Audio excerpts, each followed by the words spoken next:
The inevitable war.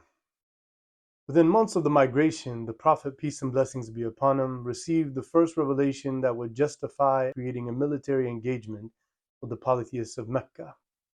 Surah Al-Hajj, verses number 39 and 40, tell us what means. Permission to take up arms is hereby given to those who were attacked because they have been oppressed.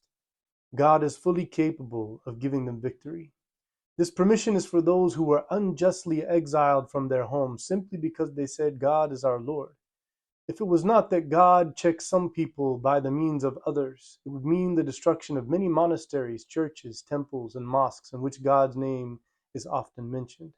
God will support those who support his cause. Indeed, God is powerful and mighty. You see, in the middle of this verse, the whole point was fighting for the freedom of religion in Arabia. It even talks about other religious places being unjustly attacked. And this is something that would carry on in the Muslim community even many centuries later, after Muslims became a very powerful empire. There were two main military strategies that the Prophet and his companions developed after they received this verse. First, it was to make it known that they are no longer a weak group of people and that they're willing to fight to maintain their rights to their faith. Secondly, it was to try to take back some of the wealth that had been stolen from them or that they were forced to leave behind when they migrated. Remember, in Arabia, there was no system of government, no court system, no police to address your grievances. Cutting off a caravan and taking back your wealth when it had been taken unjustly is the only way to do it. So one of the Prophet's spies came back and informed him, peace and blessings be upon him, that a large caravan filled with lots of goods and resources is on its way back from Syria. The caravan seemed to be a great opportunity for the believers to achieve their goals. The Prophet, peace and blessings be upon him, called out to the people and gathered a large group of 313 believers. They carried their weapons with them, considering the size and importance of this caravan that they planned to attack. The Prophet, peace and blessings be upon him, planned to intercept the caravan at a place called Badr. But Abu Sufyan had his own set of spies who sent a message back to the Quraysh telling them the danger that was coming. So Abu Sufyan decided to go the long route back to Mecca, and he went there to develop the morale. And they developed their infantry and resources and prepared for a full-on war. They set out to Badr with more than 1,000 well-armed and equipped men.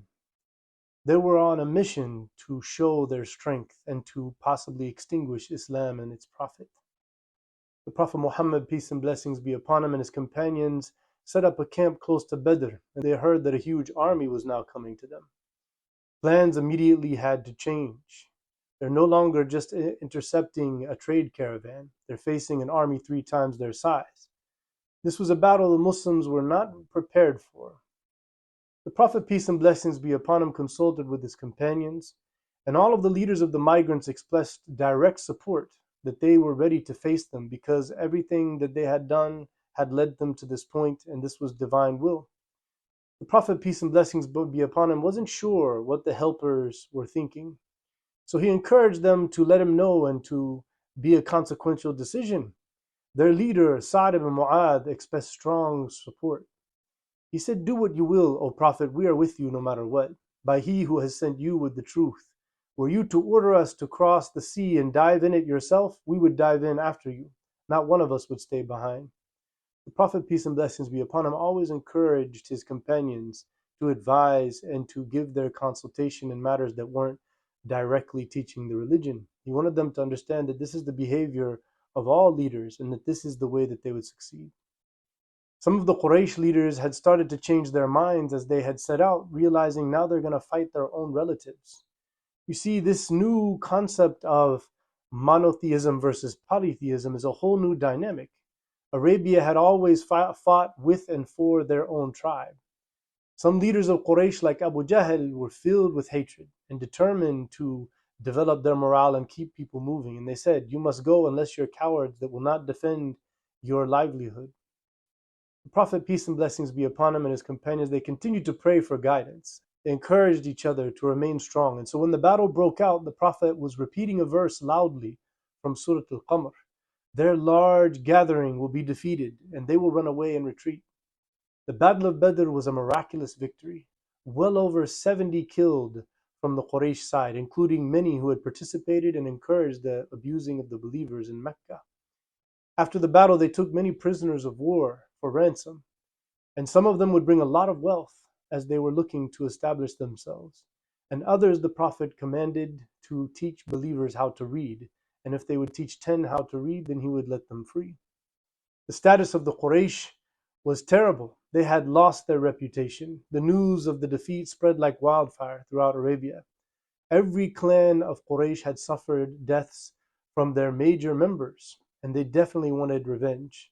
They were determined to set up their alliances and avenge their loss. The Muslims returned to Medina, and while they were gone, the believers were praying, and the hypocrites and some of the Jewish leaders were hoping for a resounding defeat and perhaps the end of this religion. In the end, the Battle of Badr was undoubtedly a major turning point in Muslim struggle for establishing monotheism, freedom, and justice in Arabia.